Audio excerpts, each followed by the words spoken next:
lidt herop. Og endnu et eksempel på, hvad den her scene kan bruges til i fremtiden, det er, at vi skal have en oplæsning, en digtoplæsning, og det skal vi have af Sara Warming. Hun har deltaget i Københavns Kommunes København Læser, og der har hun vundet en pris, eller vundet førstepræmien på et kærlighedsdigt. Man kunne selv vælge, om man ville læse et færdigt digt op, eller man kunne skrive et selv, og Sara, hun har skrevet sit eget digt. Så velkommen til Sara Warming.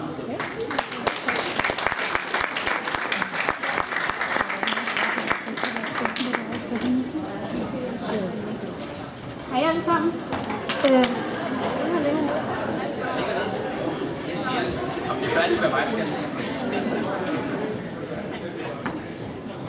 Mit digt, det hedder digt, hvor tid i digt, det er i parentes. Du er du for mig. Ikke et distanceret du, men et du er tæt på.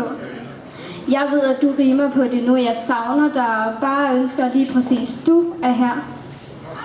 Jeg ved, du kan lide jordbærtærte, og du knytter næverne hver gang du er sur. For du er du for mig, og duet i os to er et dig og et mig. Du gør mig tit forvirret, når vi duellerer og spekulerer på, hvordan verden er sat sammen. Måske er ikke opskriften på et menneske. Måske er ikke opskriften på det menneske, du vil have, at jeg er. Men én ting er sikkert. Én ting er helt sikkert. Jeg er ikke bange. Ikke engang for den smerte, du kan fremprovokere, når du rører mig. Du er mit univers og blodet, der løber i mine årer.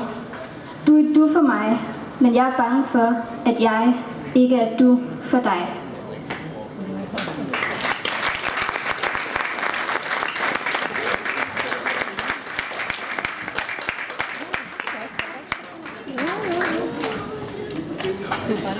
Tusind tak til Sara for dette digt. Det var flot skrevet, og du har selv lavet det.